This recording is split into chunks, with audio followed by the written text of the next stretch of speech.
কি বলছে লেখক দেখেন, এসো সকলে মিলে বলি ঈদ মোবারক, এ রসমে মোবারক, এ ঈদ মোবারক, এসো বলি সকলে মিলে ঈদ মোবারক। সুবহানাল্লাহ। ঈদের দিনের ঘটনা কি বলছে লেখক দেখেন, এসো বলি সকলে মিলে ঈদ মোবারক, রসমে মোবারক, ঈদ মোবারক, এসো বলি সকলে মিলে ঈদ মোবারক। ও ঈদের দন্ত এসো ভুলে যায়, মিলে আজ গলে গলে দিনটি কাটাই। ও ঈদের দন্ত এসো ভুলে যায়, মিলে আজ গলে গলে দিনটি কাটাই। নতুন পোশাকে সেজে আজ সকলে একে অপরে এসো মনকে মাতাই, ও গো মনকে মাতাই। এ মালিক বলে আজ ঈদ মোবারক, আজ রসমে মোবারক, আজ গীত মোবারক, এসো বলি সকলে মিলে ঈদ মোবারক, এসো বলি সকলে মিলে ঈদ মোবারক। যেদিকে তাকায় আজ লাগে ভালো সাপ, আকাশে বাতাসে ভরা খুশি খুশি রাত। যেদিকে তাকায় আজ লাগে ভালো সাপ, আকাশে বাতাসে ভরা খুশি খুশি রাত। বিদায় নিয়েছে সব মাহে রমজান, ঈদ নিয়ে এসে মহা উৎসব, ও গো মহা উৎসব।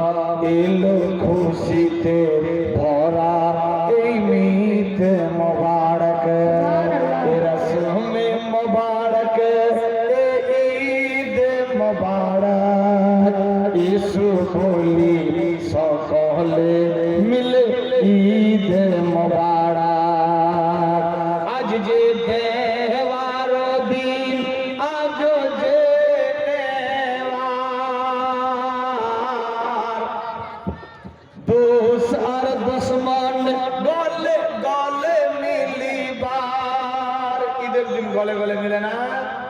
আল্লাহু আকবার। কি বলছে লেখক দেখেন, আজ যে দেওয়ার দিন, আজ যে নেওয়ার,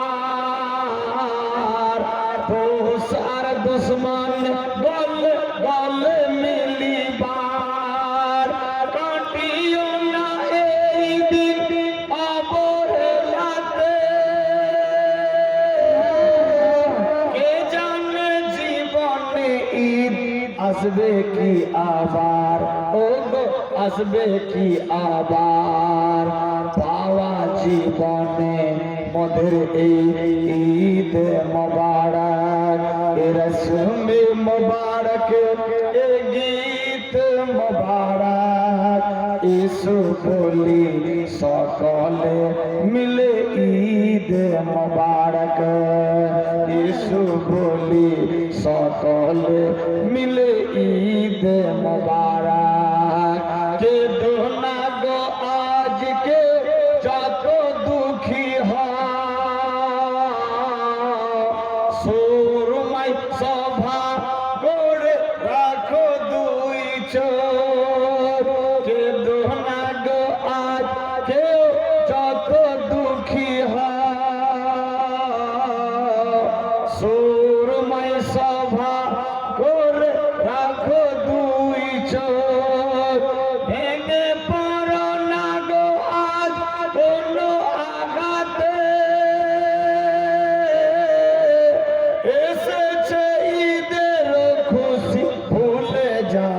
সব ভুলে যাও সব হোক সকলের তরে রিত মুবারক রসম মুবারক গীত মুবারক ইসু বলি সকলে মিলে ঈদ মুবারক ইসু বলি সকলে মিলে ঈদ মুবারক তাই আজ বলেন এ মালিক সবাকার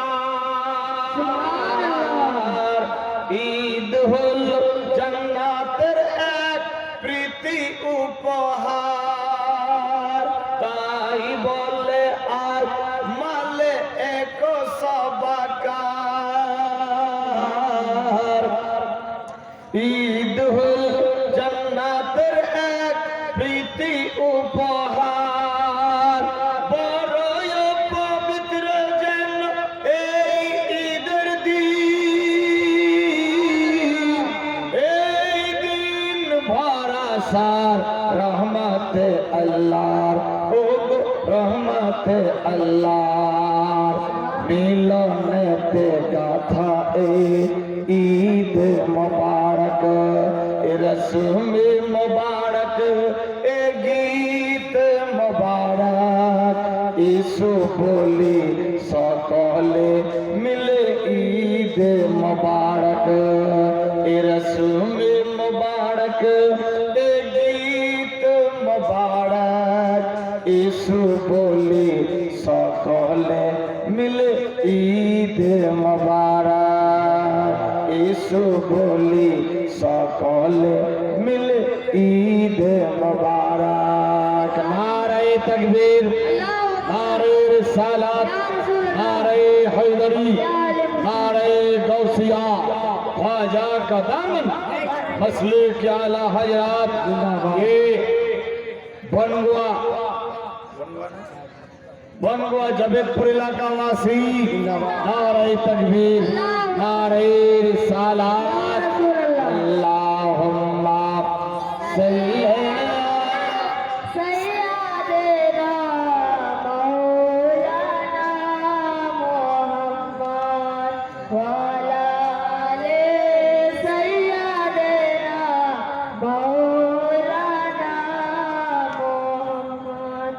सैयदना सफियाना नबियाना मौलाना मुहम्मद व अला आली सैयदना मौलाना मुहम्मद मोहब्बत अल्लाहुम्मा सल्ली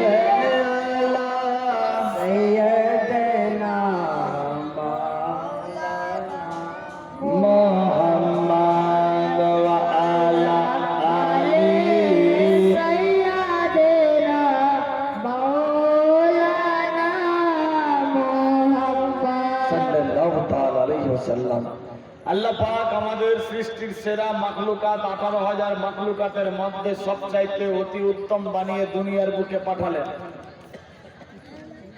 সৃষ্টির সেরা মানুষ হিসেবে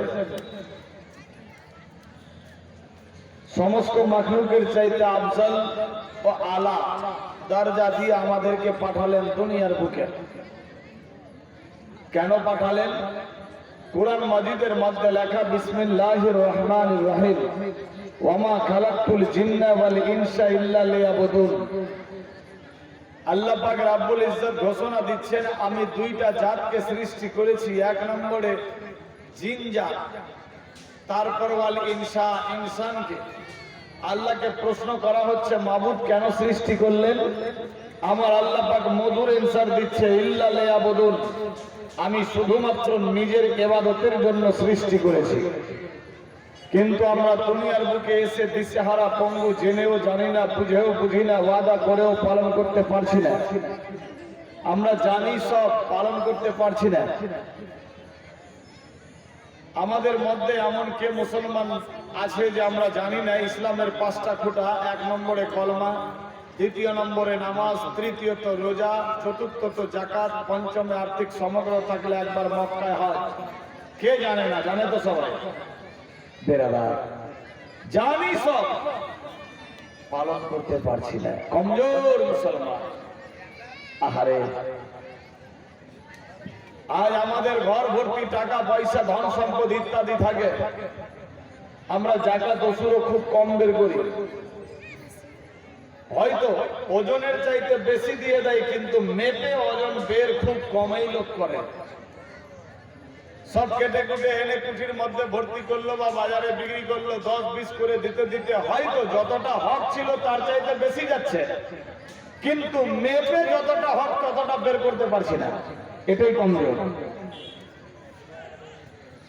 হয়তো 20 মনে 1 মন দিতে হবে, মেপে বের করলাম না 1 মন, অথচ দিতে দিতে 1.5 মন দিয়ে দিয়েছে। বেরাদার, তা বলে কি আমার হক আদায় হয়ে যাবে? না, মেপে 1 মন আগে বের করতে হবে। এক্সট্রা আপনি দেবেন আপনার ব্যাপার, কিন্তু 1 মন যেটা হক ওটাকে আলাদাই করতে হবে। ও দিতে দিতে দিতে দিতে তো 2 মন চলে যা, ঠিক আছে 3 মন চলে যাক, আপনার ওজনের মধ্যে তো হলো না। একটা সিস্টেম যে আছে, সিস্টেমের মধ্যে তো হলো না। কোথায় আছি ভাবতে অবাক লাগে। বাড়িতে 1 বুড়ি সোনা, এই মেয়েরা তোমাদের বাদ, 1 বুড়ি সোনা। এক একটা মেয়ের যখন মারা যাবে, এদের মরার পর নাকের ভেতরে পিছা ধরবে, কানের মধ্যে সাপ লটকাবে, কপালের মধ্যে সাপ এসে ছবল মারবে, গলার মধ্যে বিচ্ছা লটকে থাকবে। এক একটা বিচ্ছার ওজন হবে 72 টন চাইতে বেশি। কেন? এরা সোনা পড়েছে, চাঁদি পড়েছে, জাকাত দেয়নি। পায়ে তোরা পড়ে, তোরা গহনা, হাতে রুলি, কোমরে বিচ্ছা, নাম বিচ্ছা। জাকাত যদি না দেয়, মরার পরে তার চাইতে 72,000 গুণ বেশি ওজনের বিচ্ছা ধরবে। স্বামী বানিয়ে দিয়ে দিল, বাপ মা বানিয়ে দিয়ে দিল, যে পড়ছে সে না মার খাবে? জাকাত তো তাকে দিতে হবে যে পড়ছে তাকে। বেরাদা, 5 ভরি সোনা আছে, 20 ভরি চাঁদি আছে, 70 ভরি রূপা আছে, টেনশন নাই। সারা শরীরে আপনার সোনা চাঁদি দিয়ে ঢাকিয়ে দিয়েছে, কোনো টেনশন নাই, কিন্তু হার সাল আপনাকে জাকাত দিতে হবে। জাকাত দিচ্ছেন না, খালি মরেন তো, তারপর হাওয়া খাবেন। বেরাদা, কোথায় আছি? সাবধান, হুঁশিয়ার। 1 ভরি সোনার দাম যদি 70,000 হয়, 1 ভরি চাঁদির দাম যদি 600 হয়, তাহলে 70,600 টাকা হলো। আপনার বাড়িতে যদি 5 ভরি থাকে, তাহলে ওই সিস্টেমে 5 7 35, 3.5 লাখ টাকা দাম হলো। আপনার দিকে যদি 20 ভরি চাঁদি থাকে, তাহলে 6 দুগুণে 12,000 টাকার হলো আপনার চাঁদি রূপা। তাহলে 12,000-এর ওদিকে 3.5 লাখ প্লাস করেন, মানে যোগ করে যত টাকা হলো, 100 টাকাতে 2.5 টাকা 2.5 টাকা 2.5 টাকা হিসেবে আপনাকে জাকাত দিতে হবে। তারপর হবে আপনার জায়েজ। তবে ফের গোটা জিন্দগিতে একবার দিয়ে দিলাম হয়ে গেল না, হার সাল। আজকে যেমনি 28 তারিখ নাকি 28/4/2024, আজকে 28/4/2024 থেকে নিয়ে 28/4/2025 অব্দি 1 বছরে, 1 বছরের মধ্যে আপনাকে জাকাত দিতে হবে। ফের 28/4/2025 থেকে নিয়ে 28/4/2026, ফের 1 বছর ওর মধ্যে ফের জাকাত দিতে হবে। আজকে আপনার 70,000 টাকা ভরি, 2025 সালে যদি আপনার 80,000 টাকা ভরি হয়, তাহলে 80,000 টাকার দরে দিতে হবে। 2026 সালে যদি 60,000 হয়ে যায়, দাম কমে 60,000-এর দরে দিতে হবে। বাজার প্রাপ্য মূল্য, রেট যেটা হবে সেটাই। খালি সোনা চাঁদি রূপা গহনা পড়লে হলো না। কোথায় আছে মুসলমান? ভাবতে অবাক লাগে। আল্লাহর নবীর বেটি মা ফাতেমা তুজ জাহরা নিজের বাড়ির মধ্যে মধ্যে আছে বিরাদার বন্ধুগণ, আল্লাহর হাবিব সাল্লাল্লাহু তাআলা আলাইহি ওয়াসাল্লাম মদিনার ঘটনা বলছি, মসজিদে নববীতে বসে আছে। এমন অবস্থায় এমন এক বৃদ্ধা হাঁটতে হাঁটতে দোজাহানের বাদশার কাছে গিয়ে হাজির হয়ে গেল। আওয়াজ তুলতে লাগলো, ইয়া রাসূলুল্লাহ,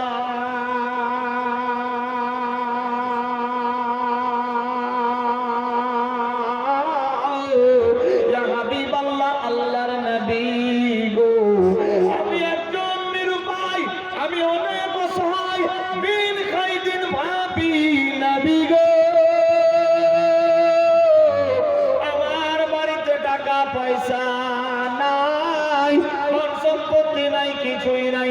একদিন হাড়ি চড়ে, একদিন চুলায় আগুন জ্বলে না। ইয়া রাসূলুল্লাহ, ইয়া হাবিবাল্লাহ, আপনি তো দয়ার হাবিব, দুজাহানের বাদশা, রাসূলে দোয়ারাবি, আপনি কুল কায়নাতের নবী, সমস্ত বাদশার বাদশা, নবীদের নবী, সমস্ত আপনি হলেন, আপনার কুল কায়নাতের রহমতে দো আলম।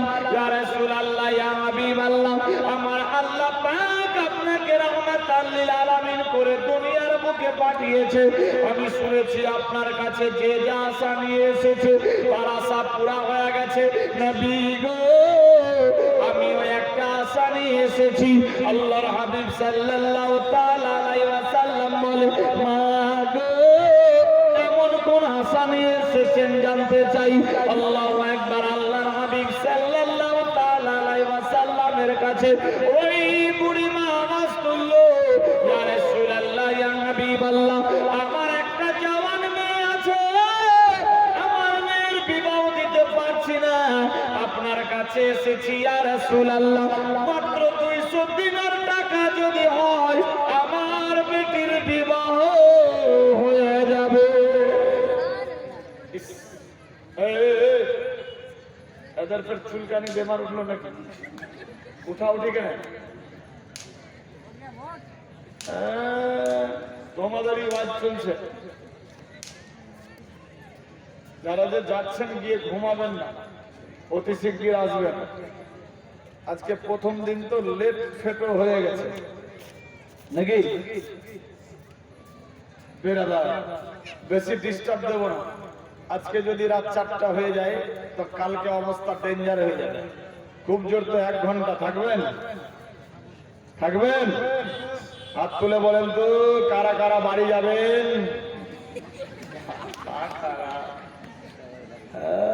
উঠে 2টা হাত তুলেছিল, আমি সবার চাইতে আগাই যাম বাড়ি। সুবহানাল্লাহ। বাড়ি তো যাব, তবে জালসা শেষ হওয়ার পর নাকি?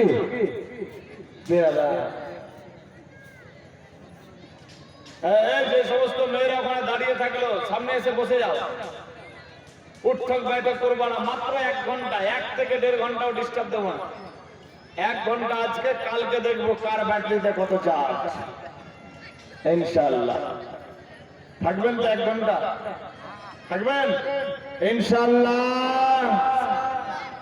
ইয়া রাসূলুল্লাহ, আপনি তো দয়ার হাবিব, রহমতের ভান্ডার।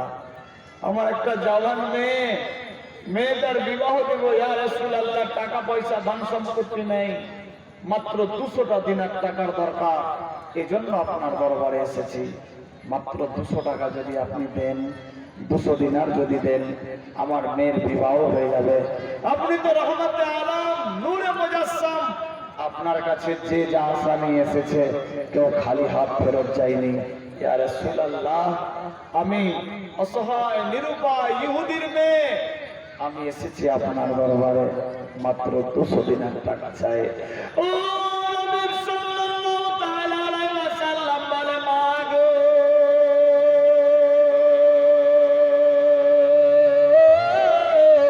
আপনি কোনো টেনশন নেবেন না, টেনশন নেবেন না, আপনার মেয়ের বিবাহ হয়ে যাবে, টেনশন নিয়েন না। আপনি এখন চলে যান গো মা, আসরের নামাজের পরে আমার এই চৌকাঠের মধ্যে আসবা, আমি আল্লাহ পাকের হুকুমে আপনার 200 দিনের টাকার ব্যবস্থা করে দেব। দেখেন কোন নবীর আমরা উম্মত। আল্লাহু আকবার। বিশ্ব নবী বললেন, মা আপনার টেনশন নিতে হবে না, আপনি চলে যান, ঠিক আসরের নামাজের সময় আসরের পর এসে হাজির হয়ে যাবে, আপনি ঠিক টাকা পয়সা সব পেয়ে যাবেন, আপনার মেয়ের বিবাহ হয়ে যাবে। আল্লাহু আকবার। বেরাদার, আল্লাহর হাবিব সাল্লাল্লাহু তাআলা আলাইহি ওয়াসাল্লাম যখন বললেন, বুড়িমা বিদায় হয়ে চলে গেল। এ বেরাদার বন্ধুগণ, দয়ার হাবিব সাল্লাল্লাহু তাআলা আলাইহি ওয়াসাল্লাম মসজিদে নববীর বুকে রয়েছেন। নিজের হুজরাখানায় গিয়ে দেখতে লাগলো, আমার বাড়িতে ওই রকম অর্থ নেই, 200 দিনার টাকা নাই। হায়রে দুজাহানের বাদশা কে গো? বেরাদার, আল্লাহর হাবিব সাল্লাল্লাহু তাআলা আলাইহি ওয়াসাল্লাম বলেন, আমার বাড়িতে টাকা পয়সা ধন সম্পত্তি ছিল না। আমি যদি চাইতাম আল্লাহ গো আমার 500 তলা বিল্ডিং দিয়ে দাও, আল্লাহ দিয়ে দিত। আমি যদি চাইতাম আল্লাহ আমার সমস্ত দুনিয়াবি ধন সম্পদ দিয়ে দাও, আমার আল্লাহ দিয়ে দিত। আমি টাকা পয়সা ধন সম্পত্তি চাইনি, শুধুমাত্র চেয়েছিলাম ইয়া রব্বে হাবলি উম্মতি।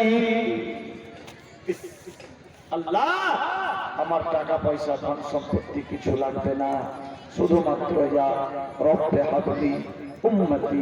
আল্লাহ গো, আমার উম্মতিকে আমার হাওয়ালা করে দাও। কোন নবীর আমরা উম্মত? ভাবতে অবাক লাগে। আজ আমরা ভাগ্যের জোরে ভাগ্যকে হারিয়ে ফেলছি। ভাগ্যের জোরে দুজাহানের বাদশা রাসূলের দোয়ারাবির উম্মত হতে পেরেছি, উম্মতি হতে পেরেছেন, কিন্তু ভাগ্য পেয়েও ভাগ্যকে হারিয়ে ফেলছি। আল্লাহু আকবার। দয়ার হাবিব সাল্লাল্লাহু তাআলা আলাইহি ওয়াসাল্লাম মনে মনে ভাবলেন, ওই সওয়ালিকে আমি ফেরত করে দিয়েছি, আসরের সময় হয়ে যাবে, 1-1.5 ঘন্টা পরে। আল্লাহ গো, আমাকে ব্যবস্থা করতে হবে। আল্লাহর হাবিব সাল্লাল্লাহু তাআলা আলাইহি ওয়াসাল্লাম হযরতে সিরিকুল আলী মারতুজাকে ডেকে পাঠালো। হযরতে আলী সামনে আসলো। আলী, 200 দিনার টাকার দরকার, তোমার কাছে যদি থাকে দাও। হযরত আলী বললেন, ইয়া রাসূলুল্লাহ লাব্বাইক, আমার কাছে টাকা পয়সা নাই, তবে আমি আমার বাড়ি যাচ্ছি, আপনার মেয়ে ফাতেমার কাছে গিয়ে বলবো, সে যদি পারে 200 দিনার টাকা দেবে। আচ্ছা, ভাষা বুঝতে পারছেন তো? কোনো অসুবিধা নেই, চলবে? মোহাম্মদে সুবহানাল্লাহ, দরুদ শরীফ পাঠ করে দাও। আল্লাহুম্মা সাল্লি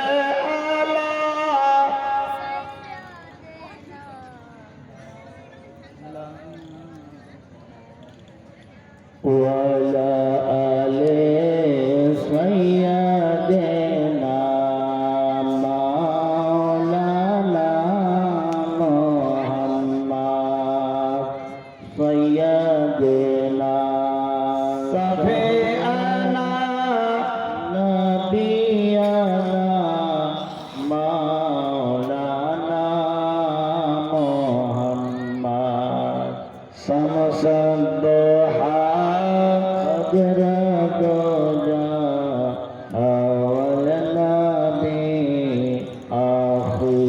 সাল্লাল্লাহু তাআলা আলাইহি ওয়াসাল্লাম। বেরাদার বন্ধুগণ, বাবা জীবন, বাপেরা, মায়েরা, মায়েরা, বোনেরা, সাবধান হয়ে যান। দেখুন কি ঘটতে লাগলো। আল্লাহর হুকুম হয়ে গেল। আল্লাহ বলে, বান্দা বান্দি রে,